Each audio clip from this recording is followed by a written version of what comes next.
Hey hello welcome to chemistry. कैसे हैं आप? देखिए, यहाँ से अब हम शुरू करेंगे आयनिक इक्विलिब्रियम का अपना सफर, जहाँ पे हम प्रीवियस ईयर क्वेश्चंस को सॉल्व करेंगे। 2024 से लेकर 2025 के जितने भी क्वेश्चंस हैं हम टॉपिक वाइज उनको सॉल्व करने की कोशिश करेंगे। This is first video.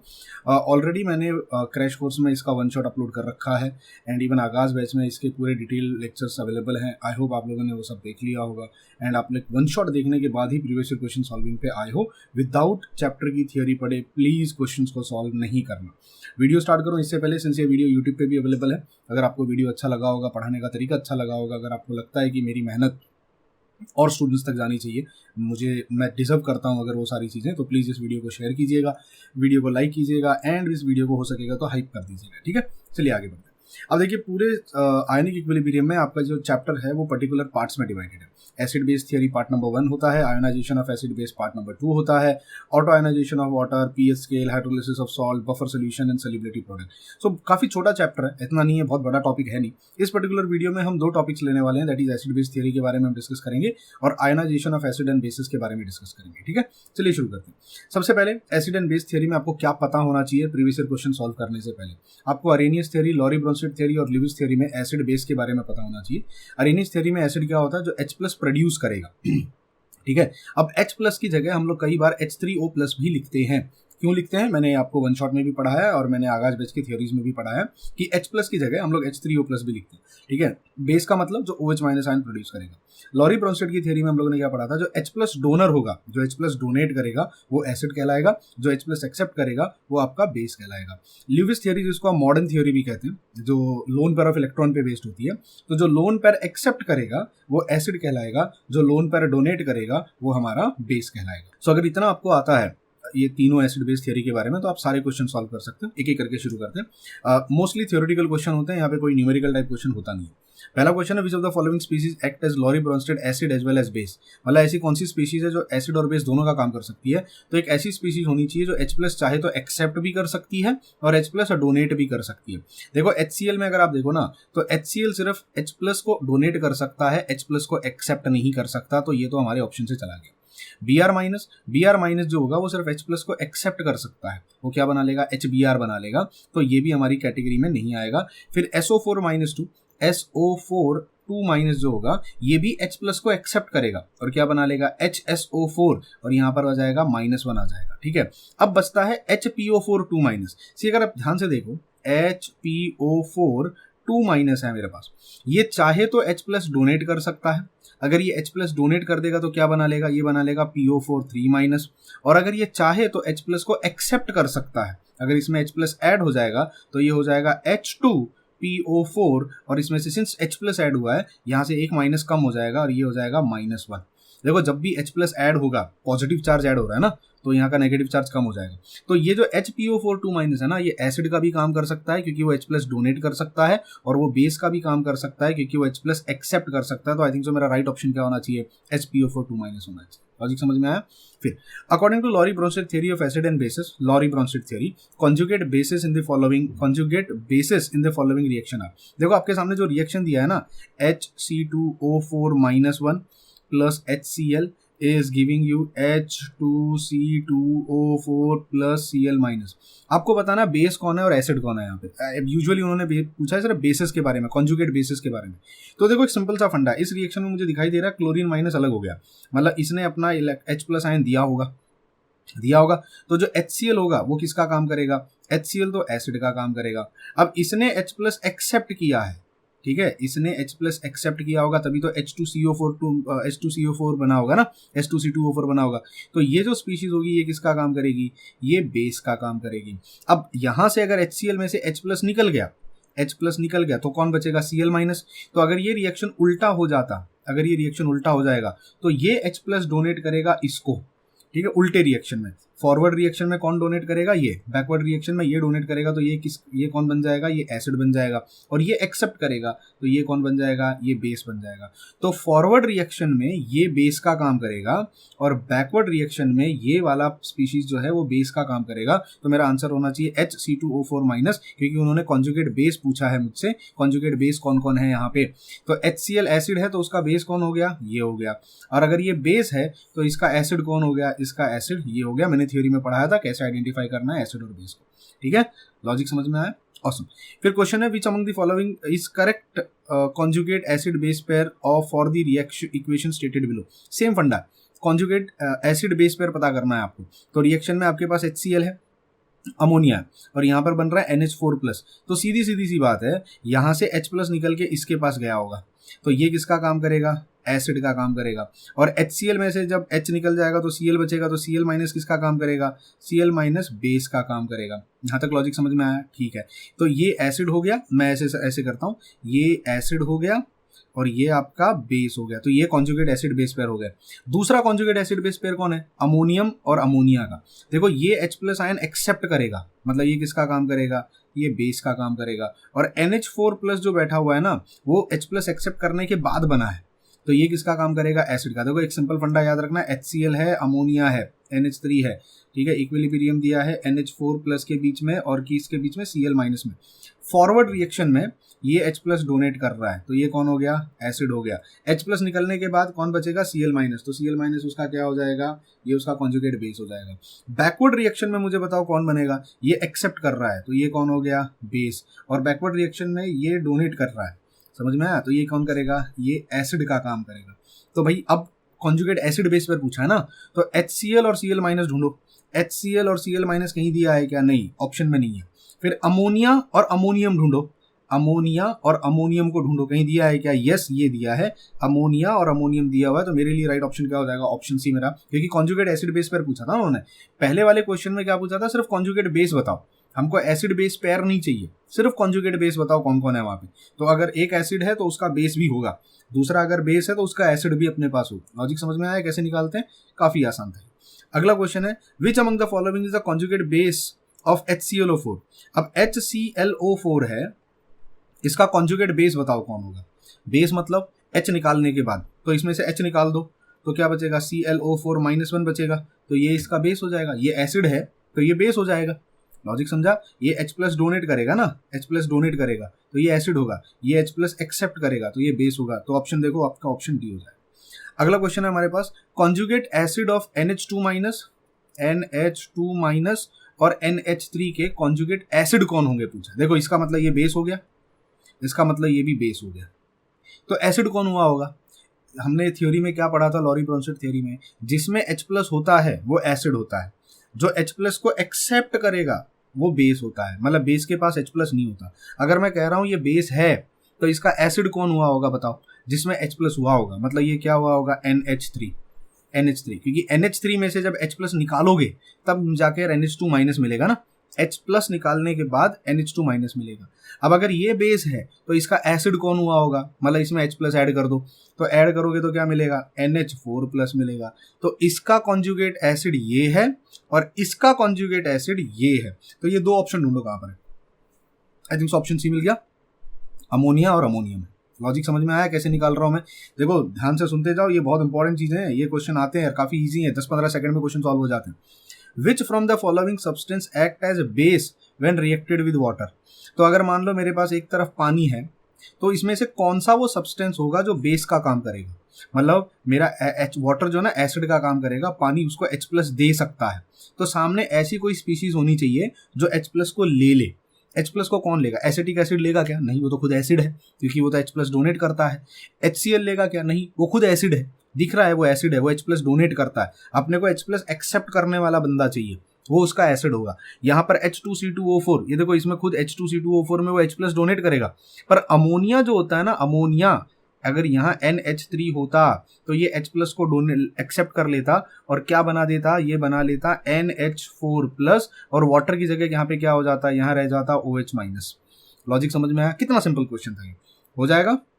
Awesome, आगे बढ़ते हैं। Which among the following acts as Lewis base. देखो लुईस बेस कौन होता है, जिसके पास लोन पेयर ऑफ इलेक्ट्रॉन होते हैं। और पूरे पीरियोडिक टेबल में मैंने आप लोगों को ये ट्रिक बताई थी कि नाइट्रोजन फैमिली, ऑक्सीजन फैमिली और हेलोजन फैमिली, ये तीन ही फैमिली के लोग होंगे जिनके पास लोन पेयर है। नाइट्रोजन के पास एक लोन पेयर होता है, ऑक्सीजन के पास 2 लोन पेयर होते हैं और हेलोजन के पास 3-3 लोन पेयर ऑफ इलेक्ट्रॉन होते हैं। तो अब इस पूरे चैप्टर, इस 4 ऑप्शंस में अगर आप देखोगे, इन तीनों एलिमेंट्स में से कौन सा एलिमेंट दिखाई दे रहा है, मुझे NH3 दिखाई दे रहा है, और मुझे पता है NH3 के अंदर नाइट्रोजन के पास एक लोन पेयर होता है और वो अपना लोन पेयर डोनेट करता है। और मुझसे क्वेश्चन में क्या पूछा गया, मुझसे क्वेश्चन में पूछा गया लुईस बेस कौन है, बेस मतलब लोन पेयर डोनर, डोनर का मतलब कौन हो जाएगा NH3। तो कॉपर 2 प्लस AlCl3 BF3 कौन होंगे, एक्सेप्टर होंगे। याद रखना आपकी जो बोरॉन फैमिली होती है ना, बोरॉन बीच में कार्बन फैमिली आती है, कार्बन फैमिली को हम लोग काउंट नहीं करेंगे, वो ना देता है ना वो लेता है, पर जो बोरॉन फैमिली होती है ना वो लोन पेयर एक्सेप्टर होती है। वो क्या करती है, वो लोन पेयर को एक्सेप्ट करती है। और ये जो फैमिली के लोग होते हैं ना, ये लोन पेयर डोनर होते हैं, लोन पेयर डोनर होते हैं, इसको याद रख लेना।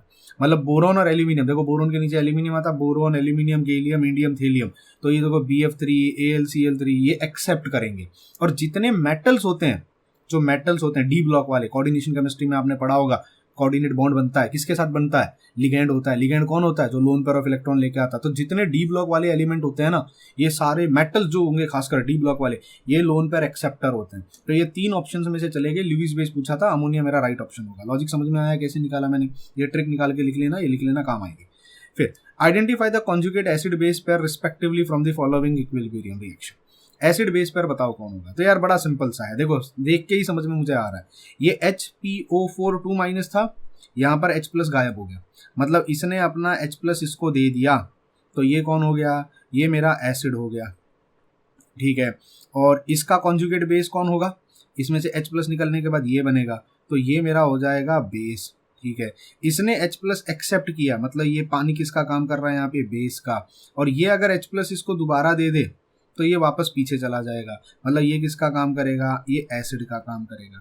अब बताओ ऑप्शन में एसिड बेस पेयर पूछा है, तो वाटर और H3O प्लस होना चाहिए कहीं पे, water H3O plus, water H3O plus है ना, वाटर और H3O प्लस, या तो HPO4 2- और PO4 3 का ऑप्शन में होना चाहिए था। तो PO4 3-, ये देखो PO4 3-, लेकिन इसके साथ वाटर दे दिया, H3O प्लस दे दिया, नहीं, कॉन्जुगेट एसिड बेस पर पूछा है। तो पानी ने जब H प्लस एक्सेप्ट किया तो वो किस में कन्वर्ट हो गया, वो H3O प्लस में कन्वर्ट हो गया। H प्लस लेने के बाद वो ये बनेगा, तो ये अगर बेस है तो ये उसका कॉन्जुगेट एसिड है। लॉजिक समझ में आ रहा है। कॉन्जुगेट एसिड बेस पर निकालना आसान है, बहुत आसान है। देखो इसमें डिफरेंस देखो, यहाँ H प्लस नहीं है, यहाँ H प्लस है, तो ये अगर बेस था तो ये एसिड हो गया। ये देख रहे हो, इसमें H प्लस था, इसका H प्लस निकाल दो तो ये बन जाएगा, तो मतलब अगर ये एसिड है तो ये उसका बेस है। लॉजिक समझ में आया, ठीक है। Identify conjugate acid base pair from the following reaction. Same type का क्वेश्चन पूछा गया, कैसे आइडेंटिफाई करोगे। देखो यहाँ पर एक HSO3 है, यहाँ पर H2SO3 है, मतलब यहाँ पर H प्लस ऐड हुआ, तो अगर ये देखो ये H प्लस नहीं था इसमें, तो इसने कहीं से तो H प्लस लिया होगा, तो मतलब ये किसका काम करेगा, एसिड का। तो इसका कॉन्जुगेट बेस कौन हो जाएगा, ये बेस का काम करेगा, बेस का, तो ये उसका एसिड हो जाएगा, ठीक है। अब H3O प्लस ने H प्लस दिया, मतलब ये किसका काम कर रहा है, एसिड का। H प्लस देने के बाद वो किस में कन्वर्ट हो जाएगा, तो ये जो आप देख रहे हो ना यहाँ पे, ये किस में कन्वर्ट हो जाएगा, ये वाटर में कन्वर्ट हो जाएगा, बराबर। यहाँ से H प्लस निकला, H प्लस निकलते ही वो किस में कन्वर्ट हो गया, वाटर में, मतलब अगर ये एसिड है तो ये उसका बेस है। तो देखो ऑप्शन में क्या क्या ढूंढना है अपने को, कॉन्जुगेट एसिड बेस पर पूछा ना, तो पानी और H3O प्लस एक साथ होने चाहिए, क्योंकि अगर ये एसिड है तो ये उसका बेस है, या तो ये दोनों साथ में होने चाहिए, H2SO3 और HSO3- ये साथ में होने चाहिए। तो ढूंढो कहीं ऑप्शन है क्या, पानी और H3O प्लस साथ में दिख रहे हैं क्या, नहीं दिख रहे, तो वो ऑप्शन चला गया। पर ये देख रहे हो मुझे क्लियर दिखाई दे रहा है, H2SO3 और HSO3- ये एसिड बेस पेयर है आपस में, मतलब इन दोनों में H प्लस का फर्क है बस, एक में H प्लस है, एक में H प्लस नहीं है, एक H निकलने के बाद जो बनता है। तो कॉन्जुगेट एसिड बेस पेयर पूछा था, मेरे ख्याल से ऑप्शन ए होना चाहिए, राइट। समझ में आया, चलिए आगे बढ़ते हैं। अगला है identify conjugate acid and conjugate base for HCO3-। देखो HCO3- दिया है, अगर ये H प्लस डोनेट कर दे, H प्लस छोड़ दे, तो क्या बन जाएगा, CO3 2- बन जाएगा। अगर ये H प्लस डोनेट करेगा तो किसका काम कर रहा है, एसिड का, तो इसका बेस कौन होगा, ये इसका बेस हो जाएगा। और अगर ये H प्लस एक्सेप्ट कर ले, ये H प्लस एक्सेप्ट कर ले तो क्या बना लेगा, ये बना देगा H2CO3, मतलब ये किसका काम करेगा, ये एसिड का काम करेगा।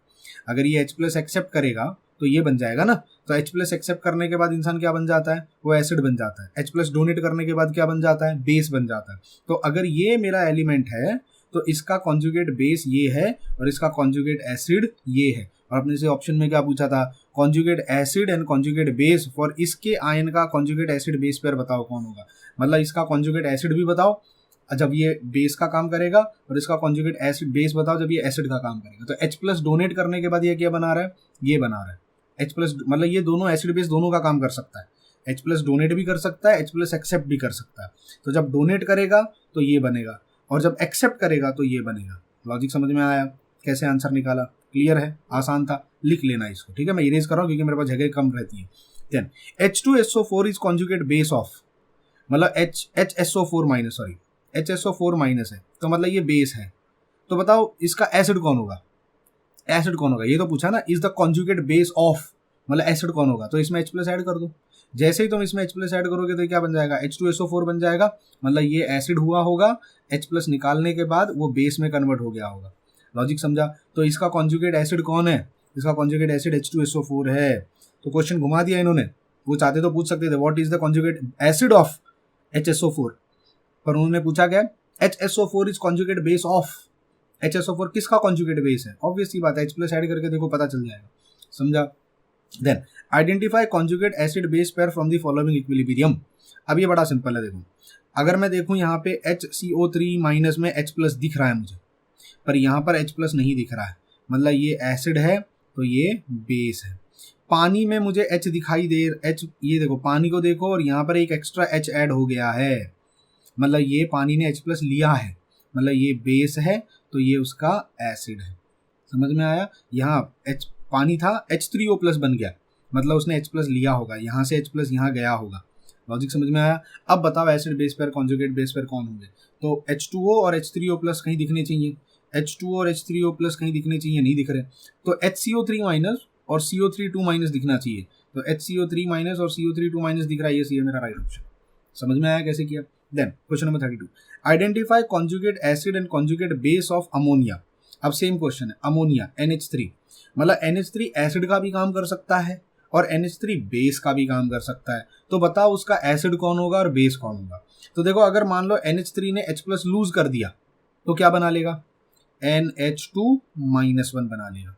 जैसे यहाँ से H प्लस निकलेगा NH2 माइनस 1 बन जाएगा, मतलब ये इसका कौन हो गया, बेस हो गया। अच्छा अगर ये H प्लस एक्सेप्ट कर ले तो क्या बना लेगा, तो ये बना लेगा NH4 प्लस 1, मतलब ये कौन हो गया, ये एसिड हो गया। तो H प्लस एक्सेप्ट करने के बाद ये बनेगा ना, तो देखो इसमें H प्लस है मतलब वो एसिड है, ये H प्लस एक्सेप्ट कर रहा है मतलब वो बेस है। अब यहाँ अगर वो H प्लस लूज कर दे तो वो क्या बना लेगा, NH2 माइनस। तो भाई सीधा सवाल है NH3 का कॉन्जुगेट एसिड बेस कौन है। तो बेस ये है और एसिड ये है। ये दो ऑप्शन कहीं दिखाई दे रहे हैं क्या, हाँ सर मुझे तो हर जगह दिखाई दे रहे हैं ये दोनों ही ऑप्शन। देखो NH2 प्लस नहीं, NH4 प्लस ठीक है चलो समझ में आता है, NH2 माइनस और NH4 प्लस, हाँ देखो एक तो ऑप्शन ये है, ये देखो मुझे यहाँ दिखाई दे रहे हैं, ठीक है।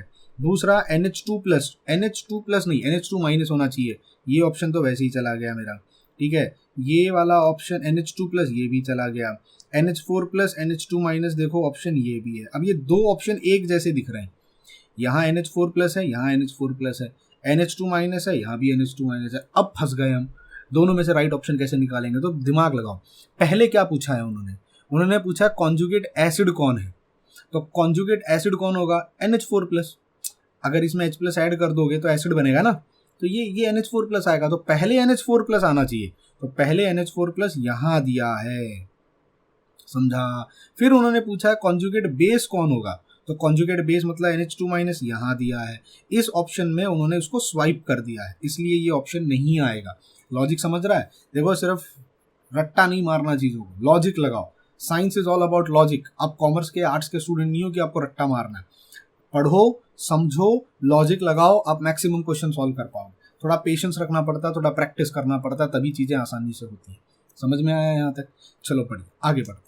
अब हमारा अगला जो टॉपिक है वो थोड़ा सा मतलब एक ही फॉर्मूले पे बेस्ड है पर थोड़ा कॉम्प्लिकेटेड है।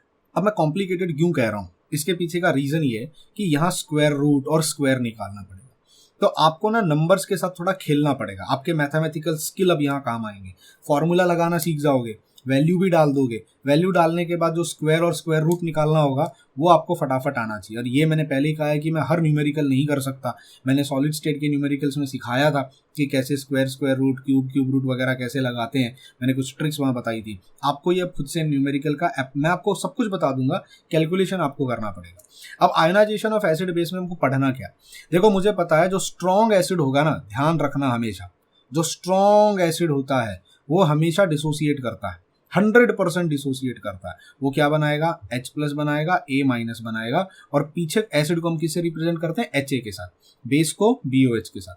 ये सिंगल एरो जो आप देख रहे हो ना, इसका मतलब होता है इरिवर्सिबल रिएक्शन, मतलब एक बार वो टूट गया तो दोबारा पीछे नहीं आएगा, उसको हम स्ट्रॉन्ग एसिड कहते हैं। तो स्ट्रॉन्ग एसिड में जो H+ बनेगा वो H+ कितना बनेगा, जितना एसिड होगा, जितना एसिड लाओगे उतना H+ बनेगा, क्योंकि वो एसिड पूरा टूटने वाला है ना।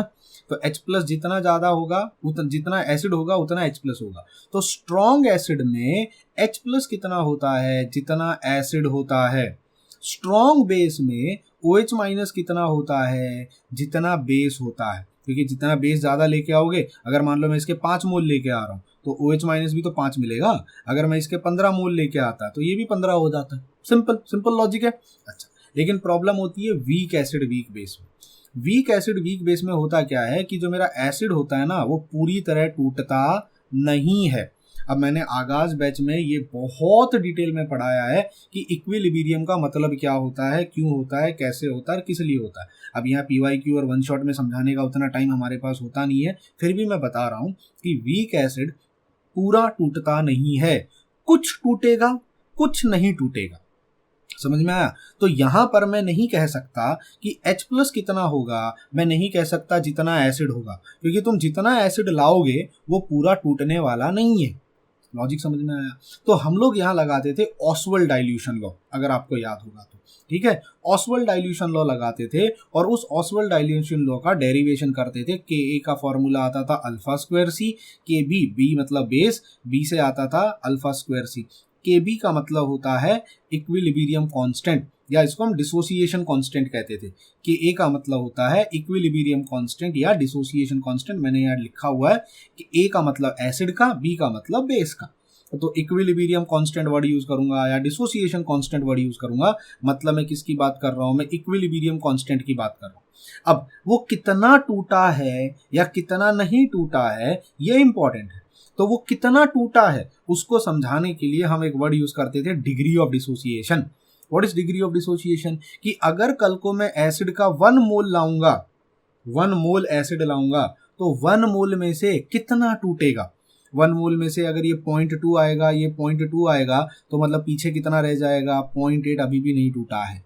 तो अल्फा का मतलब होता है डिग्री ऑफ डिसोसिएशन, ये याद रखना। Alpha is degree of dissociation, जो मुझे ये बताता है कि 1 मोल एसिड में से वो कितना टूटा है। फिर मैंने आपको ना क्रैश कोर्स में भी ये चीज समझाई थी कि अल्फा की वैल्यू कितनी कम होनी चाहिए, कितनी ज्यादा, 0 से 1 के बीच में होती है। Strong acid, strong base, electrolyte, non electrolyte, मैंने सब क्रैश कोर्स में समझाया है, उम्मीद करता हूँ आपने सुना हो। अब यहाँ पर सबसे बड़ा सवाल उठता है कि अल्फा यानी कितना टूटा है 1 मोल में से, और उसका इक्विलिब्रियम कांस्टेंट के बीच में रिलेशन क्या है। तो वो हमने ऑसवेल्ड डाइल्यूशन लॉ में पढ़ा था कि इक्विलिब्रियम कांस्टेंट और डिग्री ऑफ डिसोसिएशन का ये रिलेशन होता है। Ka एसिड के लिए α²C, बेस के लिए Kb होगा, वो भी α²C के बराबर होगा। ठीक है, हमने ये पढ़ा था। अब उसमें से अगर मुझे अल्फा निकालना होगा तो फिर देखो ये C को नीचे लेके जाओ, फिर स्क्वायर रूट बना दो। अगर यहाँ अल्फा निकालना होगा तो स्क्वायर रूट लगा लो, Kb और C लगा लो, ये पढ़ा। ठीक है, ये 2 फॉर्मूले रट्टा मार लो, इनके ऊपर मैक्सिमम क्वेश्चन बने हैं। दूसरा सवाल, सर स्ट्रॉन्ग एसिड में और स्ट्रॉन्ग बेस में H+ कितना आएगा और OH- कितना आएगा, वो तो सीधा सीधा देख के पता चलेगा कि कितना एसिड और कितना बेस लिया है। जितना एसिड लोगे, जितना बेस लोगे, वो पूरा टूटेगा, उतना H+ और उतना बेस मिले, OH- मिलेगा। लेकिन वीक एसिड में और वीक बेस में H+ कितना आएगा, इसका फॉर्मूला था ऑसवेल्ड डाइल्यूशन लॉ के समय। तो H+ का कॉन्सेंट्रेशन था α/C। अल्फा का मतलब डिग्री ऑफ डिसोसिएशन, उस वीक एसिड का डिग्री ऑफ डिसोसिएशन कितना है मल्टीप्लाइड बाय आपने एसिड का कितना कॉन्सेंट्रेशन लिया है। तो अल्फा मल्टीप्लाइड बाय सी। अब यहाँ अल्फा की जगह हम लोग सब्स्टिट्यूट कर सकते थे, अल्फा की जगह हम लोग के अंडर रूट ऑफ के बाई सी लिखते थे, तो हमारा ये फॉर्मूला बन जाता है। ये सब मैंने वन शॉट में पढ़ाया हुआ है, मैं सिर्फ एक रिवीजन करवा रहा हूँ आपका, ताकि न्यूमेरिकल सॉल्व करते समय आपको नया नया ना लगे। ठीक है, OH माइनस का फॉर्मूला क्या बनेगा, सेम अल्फा इंटू सी। ठीक है, याद रखना ये के ए इक्वल टू अल्फा स्क्वायर सी होता है, के बी अल्फा स्क्वायर सी होता है, और सिर्फ अल्फा इंटू सी और अल्फा इंटू सी लिखूंगा, मतलब मैं किसकी बात कर रहा हूँ, H प्लस और OH माइनस के कॉन्सेंट्रेशन की बात कर रहा हूँ। अब अल्फा की जगह मैं चाहूँ तो ये फॉर्मूले सब्स्टिट्यूट कर सकता था, under root of K into C, under root of K B into C लिख सकता था। यहाँ तक लॉजिक समझ में आया? तो क्या क्या समझा, एक तो ये फॉर्मूले, दो फॉर्मूले के बी और के ए का रिलेशन, H प्लस और OH माइनस कैसे निकालते हैं उसका रिलेशन, और डिग्री ऑफ डिसोसिएशन। अब ना फॉर न्यूमेरिकल करते समय डिग्री ऑफ डिसोसिएशन काम नहीं आएगी, परसेंटेज डिग्री ऑफ डिसोसिएशन काम आएगी। अगर मान लो मैं कहता हूँ अल्फा इज 0.2, तो कितना परसेंट डिसोसिएट हुआ, तो मतलब वो 0.2 मैंने बोला है ना, मतलब 20%। तो हम क्या करेंगे, अल्फा को 100 से मल्टीप्लाई करेंगे। तो अगर कभी परसेंटेज अल्फा निकालने के लिए कहा जाता है तो हम अल्फा को 100 से मल्टीप्लाई करेंगे।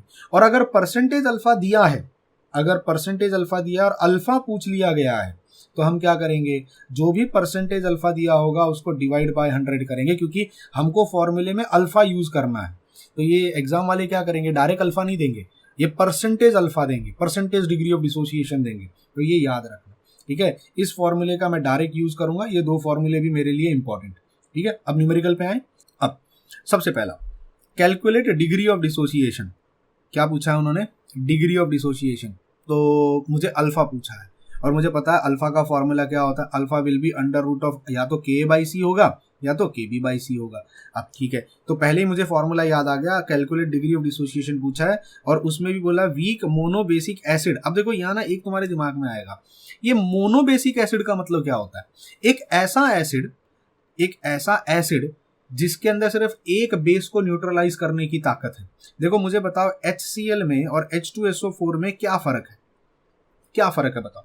तो सर HCl तो एक ही H प्लस प्रोड्यूस कर सकता है और H2SO4 दो H प्लस प्रोड्यूस कर सकता है। तो ये एसिड है, ये भी एसिड है, लेकिन दोनों में फर्क क्या है, ये एक H प्लस सिर्फ एक ही OH माइनस को न्यूट्रलाइज करेगा। न्यूट्रलाइजेशन रिएक्शन पता है ना, H प्लस OH माइनस का रिएक्शन होता है एसिड बेस का। तो ये एक H प्लस है, एक ही बेस को न्यूट्रलाइज कर सकता है, इसलिए हम लोग इसको कहते हैं मोनो बेसिक एसिड। और इसको क्या कहेंगे, ये एसिड है लेकिन ये दो H प्लस आयन प्रोड्यूस कर रहा है, तो ये डाई बेसिक है, मतलब दो बेस को न्यूट्रलाइज करने की ताकत है इसके अंदर, तो इसको हम लोग कहेंगे डाई बेसिक एसिड। यहां तक समझ में आया। तो ये देख के घबराना नहीं, mono acidic mono basic, important क्या है, डिग्री ऑफ डिसोसिएशन कैलकुलेट करना था और एसिड बोला था और उसका कॉन्सेंट्रेशन दे दिया है। तो अल्फा पूछा था, कॉन्सेंट्रेशन दे दिया है। अब इफ डिसोसिएशन कांस्टेंट बोल दिया है, के का वैल्यू दे दिया है, तो भाई देखो के का वैल्यू दे दिया, कॉन्सेंट्रेशन का वैल्यू दे दिया, दोनों का वैल्यू सब्स्टिट्यूट करो। दोनों का वैल्यू सब्स्टिट्यूट करोगे, इसको थोड़ा रीअरेंज कर लो, ये -2 हो जाएगा, -2 ऊपर जाएगा +2 हो जाएगा, तो 1.6 इंटू 10⁻³ बनेगा। अब ये एक जो 6 है ना, ये डेसिमल को आगे शिफ्ट कर दो तो वो 16 हो जाएगा, ये -3 का -4 हो जाएगा। क्यों, क्योंकि अब स्क्वायर रूट लेना आसान हो जाएगा। 10⁻⁻4 का स्क्वायर रूट 10⁻2 हो जाएगा और 16 का स्क्वायर रूट 4 हो जाएगा, मतलब आंसर आ जाएगा 0.04। मेरा ऑप्शन सी है। तो एक कैलकुलेशन मैंने करके दिखा दिया, देखो कितना आसान था। और फॉर्मूला कैसे अप्लाई किया, मुझे कैसे पता चला कौन सा फॉर्मूला लगाना है कि डिग्री ऑफ डिसोसिएशन कैलकुलेट करने का। ठीक है, अगला question, the dissociation constant of weak mono acidic base है, mono basic acid, mono acidic base. अब ये क्या फंडा है सर, तो ये भी वही सिंपल है। अब मैं अगर कल को तुमसे पूछ लूं कि मुझे बताओ NaOH में और MgOH होल ट्वाइस में क्या फर्क है, क्या फर्क है बताओ। तो सर इसमें सिर्फ एक ही OH माइनस प्रोड्यूस होगा, इसमें दो OH माइनस प्रोड्यूस होंगे। ठीक है, मतलब ये बेस तो है लेकिन कितने एसिड को न्यूट्रलाइज कर सकता है, एक एसिड को, तो मोनो एसिडिक बेस है ये, एक एसिड को न्यूट्रलाइज करने वाला बेस। इतना याद रखो बस। अगर मैं पूछता हूं कल ये दो OH माइनस है, मतलब ये बेस तो है लेकिन ये क्या है, ये डाई एसिडिक बेस है, दो एसिड को न्यूट्रलाइज करने वाला बेस है। तो अपने लिए क्वेश्चन सॉल्विंग में ये लेना देना नहीं है, क्योंकि अपने पूरे सिलेबस में ना मोनो बेसिक और मोनो एसिडिक ही है। मतलब एक एक H प्लस और एक एक OH माइनस प्रोड्यूस करने वाले लोग ही एसिड बेस हैं, तो उस लाइन को देख के घबराना नहीं, ठीक है। तो क्वेश्चन में पूछा था dissociation constant of A base, तो डिसोसिएशन कांस्टेंट ऑफ बेस का वैल्यू दे दिया, मतलब Kb का वैल्यू दे दिया है, ये तो आपका हो गया Kb।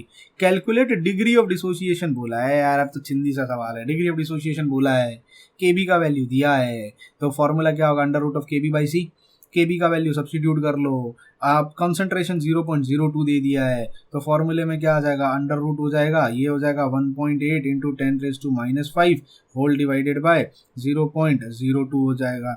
अब देखो जब इसको सॉल्व करोगे तो इसको सॉल्व 18 को 2 से डिवाइड कर लेना, तो आंसर 9 आ जाएगा, 9 का स्क्वायर रूट लोगे कितना आ जाएगा, 3 हो जाएगा। तो मतलब आंसर मेरा 3 में आना चाहिए। अब डेसिमल में आगे पीछे होगा पर आंसर 3 में आना चाहिए, और 3 में मेरे को ऑप्शन एक ही दिखाई दे रहा है, कैलकुलेशन करने की भी जरूरत नहीं है मेरे को, क्योंकि देखो सिंपल सा फंडा है, 0.02 है, ये 2 डेसिमल आगे शिफ्ट कर लूंगा, -2 हो जाएगा, -2 ऊपर जाके +2 हो जाएगा, तो फिर वो तो 10⁻² तो हम एडजस्ट कर लेंगे, पर 18 को 2 से डिवाइड करूंगा तो 9 आएगा, 9 का स्क्वायर रूट लोगे तो 3 आएगा, 3 आएगा, मतलब आंसर मेरा ये हो जाएगा।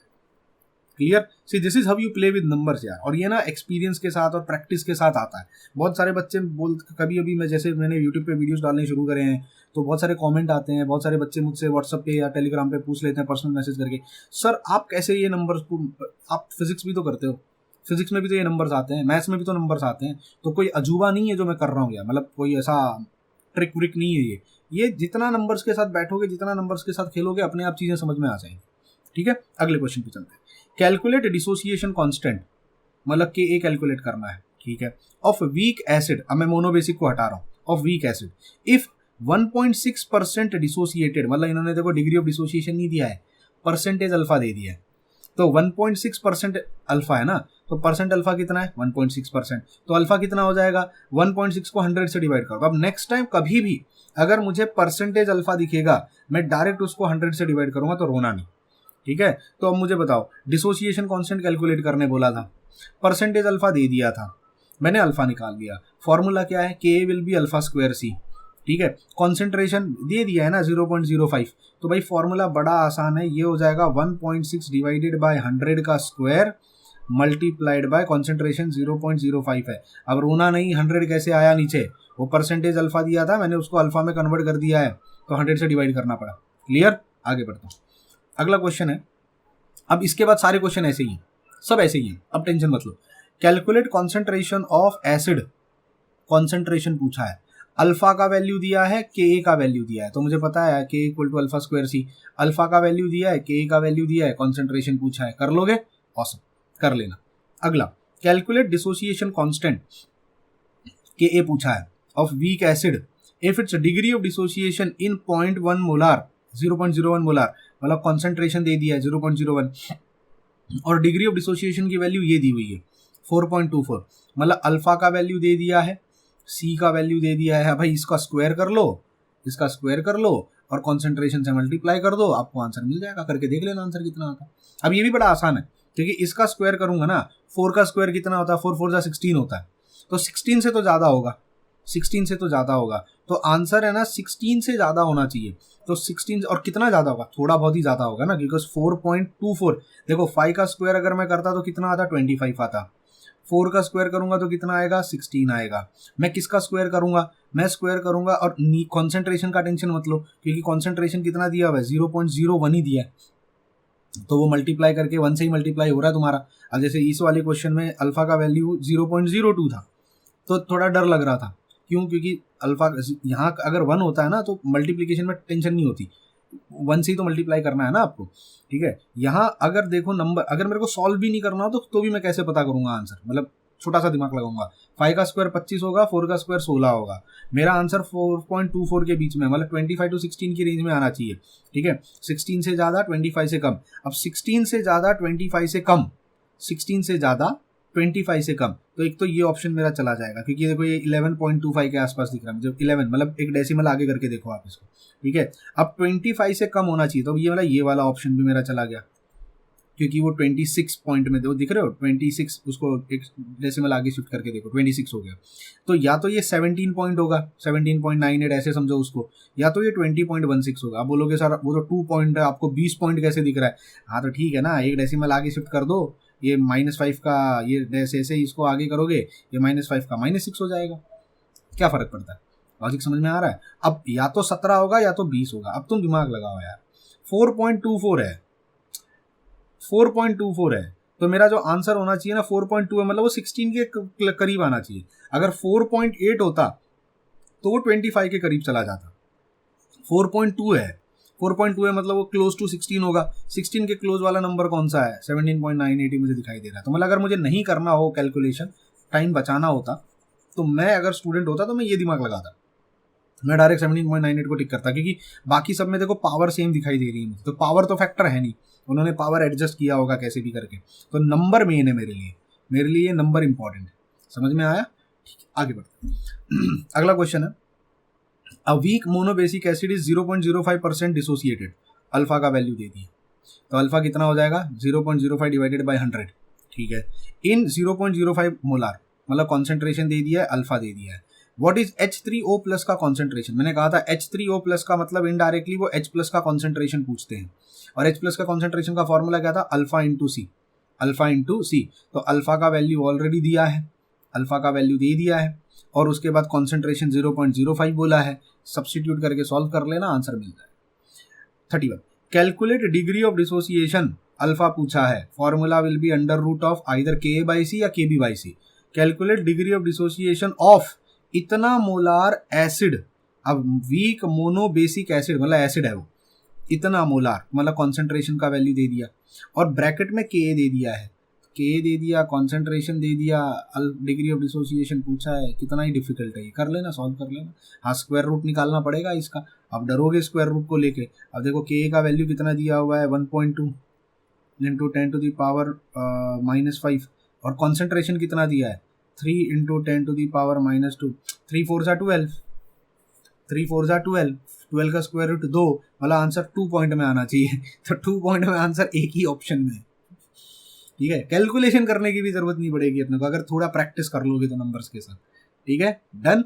चलो आगे बढ़ते हैं। 0.015 molar aqueous solution of acetic acid, मतलब देखो कॉन्सेंट्रेशन दिया है, परसेंटेज अल्फा दे दिया है, इस percent dissociated. What is H plus ion का कॉन्सेंट्रेशन? अब मुझे बताओ H प्लस आयन का कॉन्सेंट्रेशन क्या होता है? अल्फा इंटू सी होता है ना। अब अल्फा का वैल्यू नहीं दिया है, परसेंट अल्फा दिया है, 9.5% डिसोसिएटेड मतलब परसेंटेज अल्फा। तो मैं 9.5 को डिवाइड बाई 100 कर दूं, तो मैं अल्फा की जगह लिख दूंगा 9.5 divided by 100 into concentration, concentration यहाँ पे दिया हुआ है। अब तो कितना डिफिकल्ट है ये, सॉल्व करके निकाल लो आंसर कितना निकल के आता है, ठीक है। अगला, calculate H plus concentration, H3O plus का मतलब H प्लस, ठीक है। Calculate H plus concentration in this much molar solution, और अगर उसका डिसोसिएशन कांस्टेंट का वैल्यू इतना दिया है, डिसोसिएशन कांस्टेंट मतलब इक्विलिब्रियम कांस्टेंट, वो Ka का वैल्यू, तो भाई मुझे पता है फॉर्मूला क्या होता है। H प्लस के दो फॉर्मूले थे पता करने के, अल्फा इंटू सी या तो under root of Ka into C. तो देखो पहले वाले क्वेश्चन में अल्फा इंटू सी का फॉर्मूला लग गया, और दूसरे वाले क्वेश्चन में वो अंडर रूट वाला, क्योंकि उन्होंने डिसोसिएशन कांस्टेंट दे दिया है।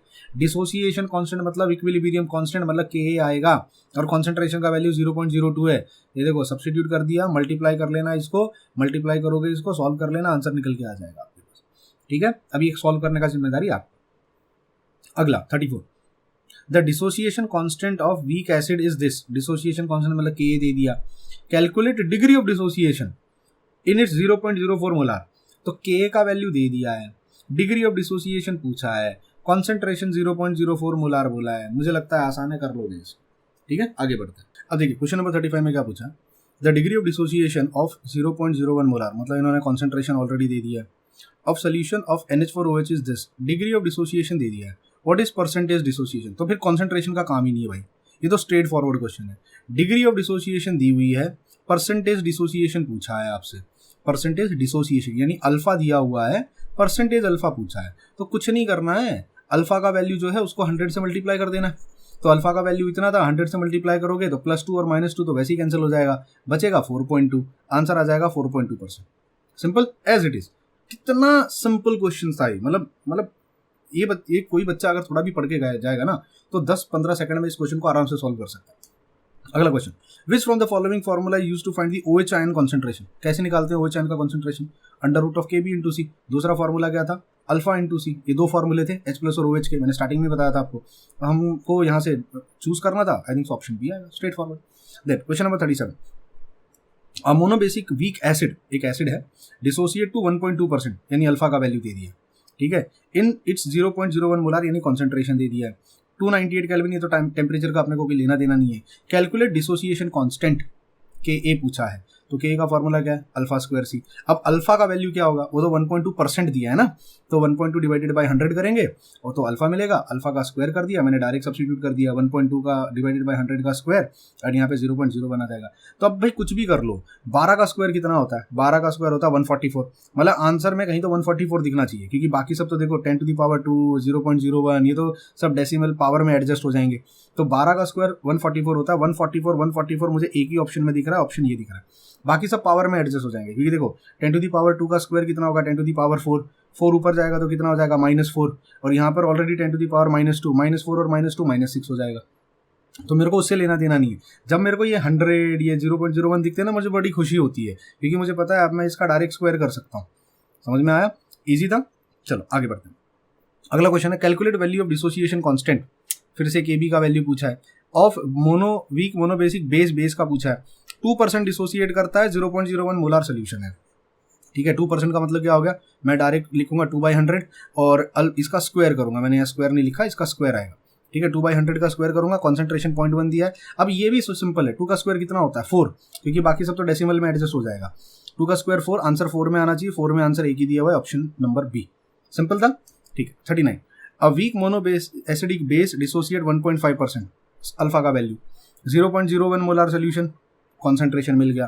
कैलकुलेट डिसोसिएशन कांस्टेंट, ये भी सिंपल है, क्योंकि Kb पूछा है ना, अब K पूछो या Kb पूछो क्या फर्क पड़ता है, दोनों का फॉर्मूला तो सेम ही है ना, K और Kb का, तो अल्फा स्क्वायर सी, अल्फा का मतलब हो जाएगा 1.5 डिवाइडेड बाय 100 का स्क्वायर मल्टीप्लाइड बाय 0.001। अभी ये भी सिंपल है, क्योंकि 15 का स्क्वायर मुझे बता दो कितना होता है, 15 का स्क्वायर 225, राइट, 15 का स्क्वायर 225, आंसर में 225 दिखना चाहिए मुझे कहीं पे, तो 225 225 हाँ 225, तो 225 मुझे एक ही ऑप्शन में दिख रहा है, यहाँ सिर्फ 25 है, मुझे 225 चाहिए, 225, डेसिमल को इग्नोर करो थोड़ी देर के लिए, क्योंकि वो सब यहाँ पावर में एडजस्ट हो जाएगा, ठीक है, तो आंसर इसका ए आएगा। देखो कितने सिंपल क्वेश्चन है।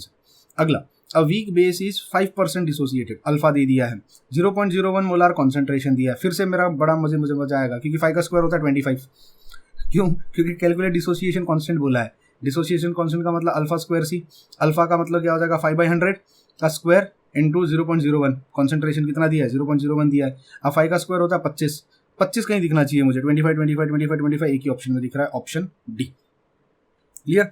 41, calculate value of dissociation constant, dissociation constant फिर से पूछा है, इट डिसोसिएट 0.01% डिसोसिएट करता है और कॉन्सेंट्रेशन 0.1 दिया है, तो यहाँ तो मल्टीप्लाई करना ही नहीं है कुछ, स्क्वायर वगैरह क्या निकालोगे इसका, 0.01 डिवाइडेड बाय 100 करोगे, 0.01 डिवाइड बाय 100 का स्क्वायर करोगे, यहाँ 0.01 आएगा। अब देखो ये बड़ा सिंपल सा है, ये हो गया 10 to the power -2, 10 to the power -2, ये हो गया 10 टू द पावर +2 का स्क्वायर इंटू ये कितना हो जाएगा, ये हो जाएगा आपका 10 टू द पावर -1, ठीक है, ये डेसिमल को शिफ्ट करोगे ना यहाँ पे -1 हो गया, -2 का स्क्वायर कितना होता है -4, तो ये हो जाएगा 10 टू द पावर -4, 2 का स्क्वायर कितना होता है 4, 10 टू द पावर +4, यहाँ ऑलरेडी 10 टू द पावर -1 था, ये +4 ऊपर जाएगा -4 -4 -8 -1 -9, आंसर आएगा 10 to the power -9। Straightforward calculations हैं, कोई बहुत बड़ा रॉकेट साइंस नहीं है, थोड़ी प्रैक्टिस आप आराम से क्वेश्चन सॉल्व कर लो। आगे बढ़ते हैं, अगला क्वेश्चन है dissociation constant of 0.01 molar weak basic is this, dissociation constant बोला है, मतलब Ka का वैल्यू दिया है, व्हाट इज परसेंटेज डिसोसिएशन पूछा है। अब मुझे पता परसेंटेज डिसोसिएशन का मतलब क्या होगा, अल्फा इंटू 100, मतलब अल्फा इंटू 100, अल्फा निकालना पड़ेगा। अब अल्फा इन्होंने दिया नहीं है, अल्फा निकालना पड़ेगा, क्योंकि उन्होंने क्या किया, डिसोसिएशन कांस्टेंट दिया है, तो अल्फा कैसे निकालते हो, अल्फा का फॉर्मूला क्या था, अल्फा का फॉर्मूला हम लोगों ने पढ़ा था ना, अल्फा का फॉर्मूला क्या था, alpha alpha alpha alpha alpha alpha is under root of K/C, तो मैं क्या करता हूँ यहाँ अंडर रूट ऑफ K/C को सब्स्टिट्यूट कर देता हूँ, अंडर रूट ऑफ K/C। अब मुझे बताओ अंडर रूट ऑफ K/C ना, तो K का वैल्यू कितना दिया है, डिसोसिएशन कांस्टेंट इज -4, तो ये तो हो गया 10 टू द पावर -4, कॉन्सेंट्रेशन कितना बोला है 0.01, तो ये हो जाएगा 0.01 मल्टीप्लाइड बाय 100, अल्फा की जगह मैंने ये फॉर्मूला सब्स्टिट्यूट किया, क्योंकि अल्फा निकालना है ना, परसेंटेज अल्फा के लिए अल्फा चाहिए, अल्फा दिया नहीं है तो अल्फा इनडायरेक्टली निकालना पड़ेगा। अल्फा निकालने का फॉर्मूला ये होता है, उसको मल्टीप्लाई बाय, अब ये देखो ये भी बड़ा सिंपल सा है, बहुत सिंपल सा है, कुछ करना ही नहीं है। ये भी देखो डायरेक्ट आपका ना 10⁻⁻2 हो जाएगा, 10⁻⁻4 हो गया, ये इसका हाफ लोगे, ये 10⁻+2 है, ये डायरेक्ट स्ट्रेट फॉरवर्ड सॉल्व होगा। ठीक है, करके देख लेना। Then identify the compound from following so that Ostwald dilution law is not applicable. देखो भाई ऑसवाल्ड डाइल्यूशन लॉ किस पे एप्लीकेबल था, वीक एसिड और वीक बेस पे, जहां इक्विलिब्रियम आएगा, बरोबर। स्ट्रॉन्ग एसिड स्ट्रॉन्ग बेस पे ऑसवाल्ड डाइल्यूशन लॉ लगता नहीं है। तो यहाँ पर आपके अलग अलग ऑप्शन में से आपको आइडेंटिफाई करना है वीक कौन है। अब देखो अमोनियम हाइड्रोक्साइड जो है वो वीक है, H2S जो है वो वीक है, H2CO3 वो वीक है, NaOH एक स्ट्रॉन्ग है, तो NaOH पर ऑसवाल्ड डाइल्यूशन लॉ नहीं लगेगा। और आपसे पूछा भी है, नॉट एप्लीकेबल पूछा है, तो NaOH पर ये क्योंकि वो स्ट्रॉन्ग इलेक्ट्रोलाइट है, वो स्ट्रॉन्ग बेस है, उस पर ऑसवाल्ड डाइल्यूशन लॉ नहीं लगेगा। समझ में आया। अगला, if weak monobasic acid is 3% dissociated in its 0.01 molar compound. देखो अल्फा दिया है, कॉन्सेंट्रेशन दिया है, calculate value of dissociation constant, same type का क्वेश्चन है। Ka is alpha square C, alpha का वैल्यू 3 था, 3/100 का स्क्वायर। अब इसका आंसर 3 का स्क्वायर 9 में आना चाहिए। 9 में 2 ऑप्शन है, एक तो ये है और एक ऑप्शन ये है। अब मुझे क्या करना पड़ेगा, अब मुझे पावर्स को एडजस्ट करना पड़ेगा। ठीक है, अब पावर को एडजस्ट करना पड़ेगा। तो पावर को एडजस्ट करके देखो, पावर भी एडजस्ट करना बड़ा आसान है। कैसे आसान है, ये देखो, ये 10⁻⁻2 हो जाएगी, ये -2 हो गया, ये 10⁻2 था, 2 का स्क्वायर कितना हो जाएगा 4, तो 10⁻4 जब ऊपर जाएगा तो कितना बनेगा -4, -4 और -2 -6 होता है। तो आंसर कितना निकल के आएगा 10⁻6 आएगा। अब कुछ बच्चों को अगर ये भी नहीं समझ में आ रहा तो प्लीज करके देख लेना इसको। ठीक है, क्योंकि 3 का स्क्वायर हो जाएगा 9, यहाँ पे 10⁻2, 2 का स्क्वायर हो जाएगा 10⁻4 और ये हो जाएगा 10⁻2। अब देखो स्ट्रेट फॉरवर्ड दिखाई दे रहा है, -4 ऊपर जाएगा, +4 ऊपर जाएगा, -4, -4 और -2 -6, आंसर 9 × 10⁻6 है। सिंपल। मैं थोड़ा फास्ट हूँ, रीजन कम टाइम में करना है और इजी क्वेश्चन है। Question number 45, what is the concentration of H3O+, मतलब H+ का कॉन्सेंट्रेशन का फॉर्मूला 2 थे, एक तो अल्फा इंटू सी था और एक √K इंटू सी था। अब क्वेश्चन में डिपेंड करता है क्या दिया है, in it's this much molar solution, मतलब इसका कॉन्सेंट्रेशन दे दिया है, कॉन्सेंट्रेशन दोनों में लगेगा। लेकिन इफ Ka का वैल्यू दे दिया है, मतलब अपना फॉर्मूला ये वाला लगेगा, Ka का, क्योंकि Ka का वैल्यू दिया है ना, तो देखो भाई Ka का वैल्यू 1.8 इंटू -5 दिया है, कॉन्सेंट्रेशन 0.01 दिया है, सॉल्व करके देख लो, आराम से आंसर मिल जाएगा। अब हाँ, यहाँ फंसोगे कहाँ पे, 18 का स्क्वायर रूट कैसे निकाले, क्योंकि देखो अगर मैं सब्स्टिट्यूट करता हूँ इसको तो ये तो हो जाएगा 1.8 इंटू 10⁻⁻5 मल्टीप्लाइड बाय कॉन्सेंट्रेशन कितना दिया है 0.01, मतलब हो गया 10⁻2, बरोबर है। -5 -2 कितना हो गया -7। तो एक काम करो, इसको एक डेसिमल आगे कर दो, तो ये हो जाएगा 18 और ये हो जाएगा -8, क्योंकि 5 और 2 7 हो गया, और ये एक डेसिमल आगे करोगे तो -8 हो जाएगा। अब -8 का स्क्वायर रूट लोगे तो कितना हो जाएगा -4 हो जाएगा। 18 का स्क्वायर रूट कैसे लोगे, तो भाई अब ना थोड़ा स्क्वायर्स का नंबर देखो 4 का स्क्वायर कितना होता है, 4 का स्क्वायर होता है 16, और 5 का स्क्वायर कितना होता है, 5 का स्क्वायर होता है 25, और अपना जो 18 है ना वो 16 और 25 के बीच में आता है। मतलब मेरा जो आंसर होना चाहिए वो 4 पॉइंट में होना चाहिए। अब 4 पॉइंट में मुझे एक ही ऑप्शन दिखाई दे रहा है, ये वाला। समझ में आया कैसे मैंने दिमाग लगाया, 4 पॉइंट में, क्योंकि 16 का स्क्वायर रूट इज 4, 25 का स्क्वायर रूट इज 5, तो स्क्वायर रूट ऑफ 18 कितना होगा, 4 और 5 के बीच में होगा, 4 और 5 के बीच में मतलब 4.2 के आसपास। क्लियर है, समझ में आया। तो इतना टेंशन नहीं लो, थोड़ी प्रैक्टिस करो, प्रैक्टिस के साथ चीज़ें अपने आप समझ में आ जाएंगी। तो मैं इसको अप्रॉक्स लिख रहा हूँ, तो ये हो जाएगा 4.2 इंटू 10⁻⁻4। आगे बढ़ते हैं, अगला क्वेश्चन है, what is the value of dissociation constant. फिर से के पूछ लिया है, इफ डिसोसिएशन 0.1% अल्फा दिया है, कॉन्सेंट्रेशन 0.02 दे दिया है, तो अल्फा की जगह क्या लिखूंगा 0.01/100 इन का स्क्वायर मल्टीप्लाइड बाय 0.02। कर लोगे इसको सॉल्व। अब इसका आंसर 2 पॉइंट में आना चाहिए, सारे ही 2 पॉइंट में है, मतलब मेरे को पावर एडजस्ट करनी पड़ेगी। आप कर लोगे, ग्रेट। उसके बाद 47, अब ये 47 वाले क्वेश्चन जो था ना, मुझे ऐसा लगा ये यहाँ नहीं डालना चाहिए था, इसको PH में डालना चाहिए था, बट अब डाल दिया तो कर लेते हैं सॉल्व। क्या पूछा है, 0.01 molar solution of a weak acid has POH 11। अब देखो यार, ये PH हमने करी नहीं है अभी तक, ये मेरा अगला वीडियो होगा, वीडियो नंबर 2 जो होगा उसमें हम लोग PH का क्वेश्चन करने वाले हैं। तो एक काम करते हैं, इसको अगले वीडियो में ही लेते हैं, तो ज़्यादा अच्छे से समझ में आएगा। जब अगला वीडियो में स्टार्ट करूंगा तो एक बार रिवाइंड करके पीछे आ जाऊंगा, तब हम इसको पढ़ेंगे कि ये क्वेश्चन नंबर 47 हमको कैसे करना है। ठीक है, मैं इसको सर्कल करके रख देता हूँ। ठीक है, 48, what is the value of dissociation constant. फिर से कि ये पूछ लिया है, और फॉर्मिक एसिड मेरे को लेना देना नहीं कौन सा एसिड है, 0.2 मोलार कॉन्सेंट्रेशन दे दिया है, अल्फा का वैल्यू 3.2 दिया है, 3.2% बोला है, तो 3.2 डिवाइडेड बाई 100 का स्क्वायर मल्टीप्लाइड बाई 0.2 सॉल्व करके देख लेना, आंसर मिल जाए। तो देखो इतना तो मुझे समझ में आ गया कि ये डिसोसिएशन कांस्टेंट वाले जो क्वेश्चन होते हैं ना वो एक ही फॉर्मूला पे बेस्ड है। ठीक है, K equals to alpha square C, या तो K पूछेंगे या तो आप लोगों से H+ का कॉन्सेंट्रेशन पूछेंगे या तो वो परसेंटेज अल्फा पूछेंगे। तो भाई ये 2-4 फॉर्मूले हैं, बस यही बाय हार्ट करने हैं, सारे क्वेश्चन उसी के ऊपर होते हैं। अब मिलेंगे वीडियो नंबर 2 में, जहाँ पे हम डिस्कस करने वाले हैं pH POH से रिलेटेड क्वेश्चन।